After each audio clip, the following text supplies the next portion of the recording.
Now's a good time to join the show if you're a Michigan fan, as the defending national champions are preparing for their first spring game under new head coach Sherrone Moore. That game will take place this Saturday at noon Eastern Time. And here to give us a lowdown on all things maize and blues, a publisher of Michigan Insider, Sam Webb. Sam, how we doing, man? Doing great. How are you, man? I'm doing great. Sam, it's been a long time since I've seen you, my friend, and my face lights up to be able to do this. How life changes, pretty crazy. But Sam, let's start at the top, man. You got to talk about J.J. McCarthy, right? The guy that has been the leader of this program over the last 3 years, now projected to be a top 5, top 10 draft choice in the NFL draft. What does Michigan do, and what does this quarterback room look like now under Sherrone Moore in the absence of J.J. McCarthy? Yeah, man, you're leaving the best quarterback to ever play at the University of Michigan. I think talent-wise, production-wise, leadership-wise, JJ checked all the boxes, and NFL teams are starting to see that. Some of the intangible qualities that we saw in him over the course of his development here at Michigan, I think are finally starting to boost him up in the draft over players who had better stats than him but didn't win more games than him. So I think as you look at Michigan and how they replace that, I think you understand that there's going to be some drop off in some areas, but not a drop off culturally. And I think that's why it was so important to maintain Sherrone Moore as the coach. You were able to maintain the culture. You were able to maintain the pieces around the quarterback that will allow him to be successful, but maybe in a different kind of way. And that it looks like Alex Orji right now. I think it's very much a competition. You got Alex Orji in the mix as a dual threat quarterback. A guy who cerebrally, I think, is very similar to JJ, but is not the same skill set. I mean, you're talking about a guy who is 235 pounds, legit 4-5 guy, is going to be able to get you some of that production on the ground that JJ was capable of, but you didn't emphasize it as much because JJ was 200 pounds, right? He was definitely more of a pocket guy than an Alex Orji is going to be. But in this scheme with an offensive line that you're going to replace, you got to remember they're going to replacing their entire offensive line. There's probably going to be a need for a guy with some more movement back there, which is why Alex Orji, I think, is beating the pack at this point. That's not to say that he can't do a lot of the throw things that they're going to do. I think you're going to see aspects of the offense have a different emphasis. So they had QB counter in there, a lot of the QB run stuff in there with JJ. You didn't call it as much. You're going to call it more with Alex Orji if he's the guy. I think the read progressions will be different. JJ had a lot of whole field reads in his arsenal. This one, if it's Alex Orji, is probably 1-2, then run kind of deal. But he has to win it. He has to hold off of Jaden Denegal. He has to hold off a guy like Jack Tuttle, who has started games at the college football level and is nursing some injuries right now, but will be in the mix when the fall rolls around. It's going to be a really interesting room. I mean, you mentioned Alex Orji going to be a different type of quarterback than what we saw from J.J. McCarthy. And you also mentioned the other caveat of this is that Michigan's got to replace that really, really talented offensive line. So, Sam, I ask you, how in the heck do they do that? Yeah, so it's different in that while you lost starting a lot of guys with a lot of start, you're returning guys who have played a lot of football over the course of the last few years. Now, Miles Hinton started a lot of games at Stanford. He came in, immediately won a starting job here at Michigan, got injured and wasn't able to get that job back. That's a guy who is a proven starter. After that, though, you're talking about a guy in Josh Freed who comes over from Northwestern. He started a lot of games at Northwestern. He's still learning the system, but you get some experience at least playing college football. You look at Greg Crippen, and he's a guy that's been he's been in the circumstance that I heard, you guys talking, Carl was talking about, if you haven't played 1 or 2 years, you probably get lost in the shuffle. That's kind of Greg Crippen. I mean, a couple of years ago, you bring in Olu Oluwatimi from Virginia. He comes in and wins the Remington Award. Then last year, you get Drake Nugent from Stanford. He comes in, he starts every game.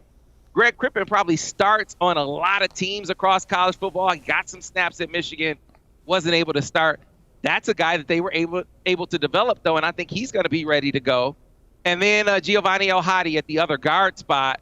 He's played a lot of football. He's filled in for guys who were injured, whether it be Trevor Keegan, who had some injuries, or Zach Zinner at times. So he was a highly rated guy who's played some football, just hasn't started. I think they feel comfortable with those four, the real battle is at the other tackle spot where there's some inexperience. Probably it'll be between Alex Gentry, who was a top 247 guy, and Jeff Percy.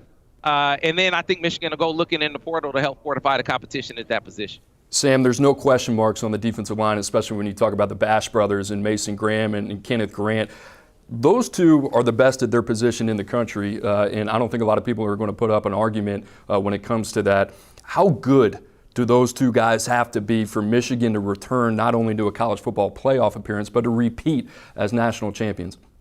Yeah, man, they are grown. They are grown men. I was about to cuss on air. Those are grown men playing in a college football game. Mason Graham, I remember going to watch him in high school.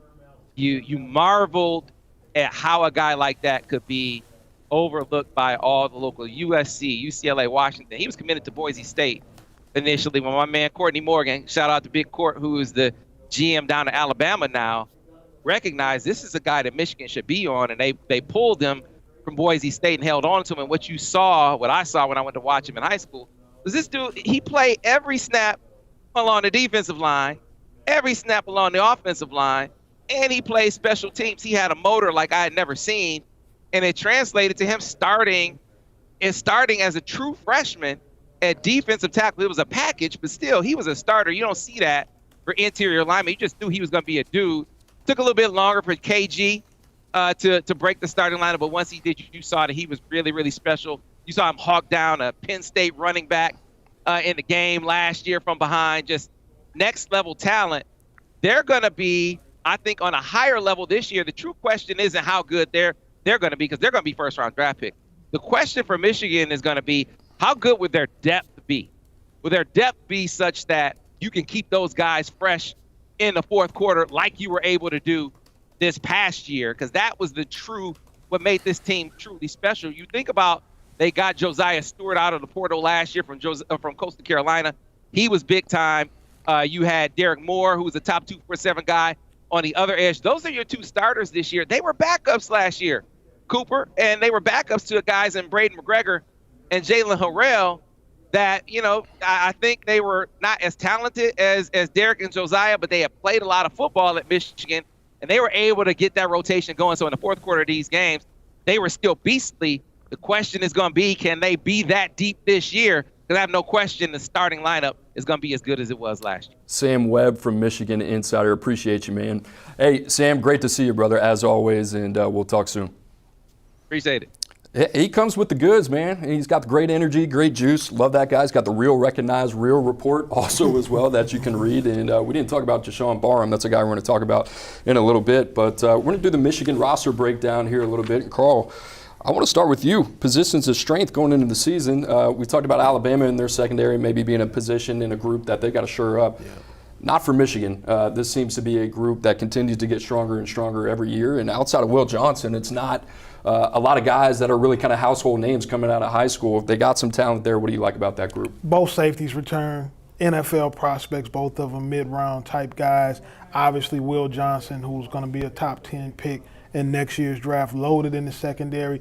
Great development has happened back there with the Michigan defense. They're going to come in really, really strong for the University of Michigan, and it was good that they were able to get all of those guys to stay in the transition between Harbaugh and Sharon Moore, but they've done a really good job developing this position. Sam talked about the culture, which I think is really important when you talk about Michigan and what Jim Harbaugh was able to build there, and obviously you have the continuity in Sharon Moore. But Steve Clinkscale, he's off to the LA Chargers with his former boss, right? Not to mention the former defensive coordinator as well, and Jesse Minter. How much does that really kind of factor in this situation when you're looking at a secondary like Michigan going from year to year? Well, the secondary being there helps you solidify the culture. No matter who the defensive coordinator is coming in after those guys, though, you're going to have a team that plays the same style of ball. The head coach sets the culture, and he elevated in it. He's been raised in it. And so when the new defensive guys came in, they just have to adjust to the culture. But when you have leadership on the back end like that, guys who've been in the program for a long time, it actually helps the transition of the new coaches. Well, the transition is going to be seamless, right? You got Wink Martindale coming over. Wink Martindale is Jesse Minter and Wink Martindale work together in Baltimore. The new secondary coach is Lamar Morgan. Lamar Morgan, Jesse Minter, myself, we all worked at Vanderbilt. So it's going to be the same language, same terminology, same understanding of what you need in that defense to get them going again and contend for a national championship. And Michigan is a program that is developing guys for the National Football League. They speak an NFL language. They speak an NFL terminology. Those guys are really, really prepared to play like NFL players. And I just want to add, I think that consistency and that development is key because Michigan's going to have to replace Rod Moore, who's out for the season with a torn ACL. Very likely out for the season with a torn ACL. And I think their ability to develop on that back end is going to help Michigan kind of push through that because they don't have brand name depth, but they have depth. Chris, Sam talked about it, that defensive line. You can't talk about that defensive line with talking about those two guys in the middle, Mason Graham, Kenneth Grant, two household names now in college football, two guys that are going to hear their names pretty early in the NFL draft here pretty soon. Tell us about that defensive line group. I know Sam kind of talked about the depth. I know, Smoke, you're going to talk about that here in a minute, but what you like about that group and why that group gives Michigan a chance. Well, I mean, Sam mentioned it and you mentioned it as well. It's the best interior defensive line combo in the country between Mason Graham and Kenneth Grant. These are two defensive tackles that every single team in the country would love to have right now. And in fact, I know when Jim Harbaugh left, a lot of teams were lining up for a shot at potentially talking to them. And Michigan's done a good job retaining their roster in the wake of that, at least a lot of key players. And Kenneth Grant and Mason Graham are arguably the two most important on the roster. They are the centerpiece of that defense. They are two big guys who move in ways that big guys don't usually move. And I think they're going to continue to be a powerhouse even with Michigan losing Chris Jenkins and some of that key depth that Smoke is talking about. You can build a defense around those two, and I think they're a huge reason why Michigan is projected to have a top 10 defense going into next year. We had a couple more questions for Sam, but we didn't get to him because, he was excited about all the topics that we were talking about, but I know he was excited about Deshaun Barham. I mean, certainly a guy that you're familiar with out of the DMV. You think about Josiah Stewart, Derek Moore as well. Smoke, you really, really like this edge group. I love this edge group just because they can do it in a three-man rotation. In the day and the age of college football, we all know it's, if you have a good defensive line, Carl, how do you nullify that? By speeding up the process. So now that you have three guys that you can rotate in there, Jay Sean can go on the edge and be a dominant edge rusher. He did that for Maryland when he was there, 6+ sacks. So you have two guys that are coming back that had six sacks by Stewart, 17 hurries. Derek Moore had 5 sacks, 18 hurries, and Jay Sean Barham can get off the edge, bend, and close. But in the age that we're in, it's all fastball. Yeah, a lot of love for him. That seems to be the name that's kind of buzzing around Michigan, Ann Arbor when you think about their spring ball. Obviously, got a game coming up this weekend as well. That's the name that seems to resonate with a lot of that fan base. But Carl, on the other side, the offensive line, which has been such a strength under Jim Harbaugh, Sharon Moore over the last handful of years. You're talking about a unit that's won multiple Joe Moore awards as well. They got to replace a lot of starters, but as Sam said, they got some experience there too. So it's not all bad news. Well, in college football, Smoke says this to me all the time, you're going to always have to replace guys. It's not like the NFL where guys play for a decade. But you lost all 5 offensive line starters. All of those guys are pros, run out of eligibility, left early, whatever. So when you lose 5 guys, there's going to be a change. If anybody, though, was built to be able to handle this, it's Sharon Moore in the University of Michigan. So you're more believing in him than believing what you've seen because you haven't seen these guys produce yet.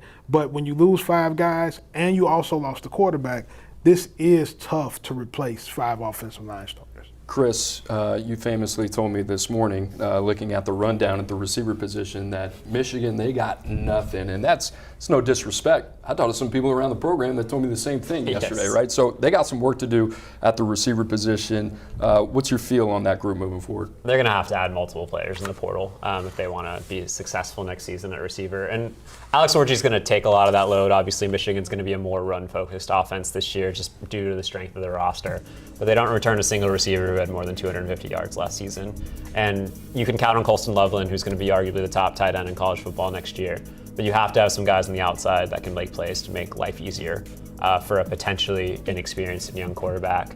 And I think that's going to be a focus for Michigan in the portal. They're going to look to get one big outside X receiver. I think they could use some more speed as well. This is something Michigan knows it needs to address and will address aggressively. Could be some multiple guys that they take, just a couple warm bodies as well. I think big expectations for Tyler Morris. We kind of saw some things from him in the college football playoff. Smoke, I got to admit, this one kind of made some people scratch their head a little bit when we saw this on the rundown. But that defensive line group, the same one we talked about as a strength, Sam brought up the point about the depth. I think that's something that we need to keep an eye on going forward. And don't get me wrong now, I make a lot of people scratch their heads just because I don't really view things in the same lens that everybody else does. And I'm looking at this in the total roster construction and how they play football at Michigan. At Michigan, the reason why their defensive line was so tough last year, they wore you down. They rolled 8 through there. And if you can roll 8 guys through there, you're going to be ready in the fourth quarter and getting ready to play the way that they want to play. How did Michigan beat a lot of teams last year? At one point, they ran the ball 20-plus times against Penn State and wore them down. How did they beat Alabama? In that overtime, Bama did not want it anymore because their guys up front were ready to go. Now, when you look at it, the 2 guys, top dogs. They can play. But how do you nullify that? Speed them up, get them tired, get them off the field. And now the others got to come in and play and make plays. And if you keep the others in and the 2 guys can't get back in, now you have an advantage. So it's really, for me, it's more depth than the top end guys. Top end, you're really good. But in college football, you got to have a middle of the group is got to be really good, and your bottom end got to push that middle of the group. And Smoke, what's made a lot of those championship teams special over the last 10 years has been depth. It's when you played Alabama and Georgia and Michigan and Ohio State, guys went down, they replaced them with another guy. Guy go down, they replace him with another guy. This guy subs out, you replace him with another guy. And so that's kind of what the transfer portal has done. It's killed depth in a lot of situations. Chris, a lot has been said about Michigan, their NIL efforts as well. They've restructured that group. Sharon Moore has, and Sean McGee was the guy that hired me when I was in Michigan. His most recent stop as chief of staff for the Chicago Bears. He is back in that building in an assistant AD role.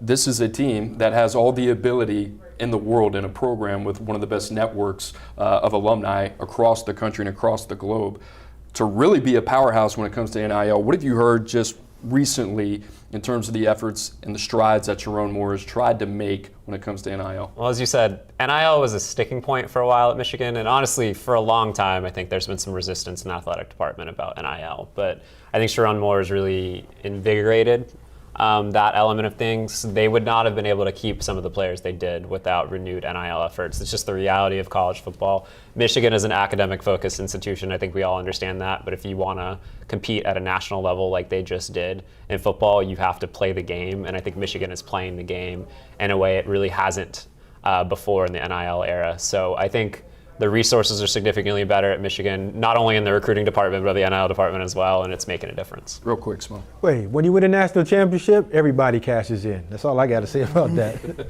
Good time to be a Michigan Wolverine fan. And guys, if you want more from Sam Webb and his team over there, make sure to visit themichiganinsider.com for all the latest news on the Wolverines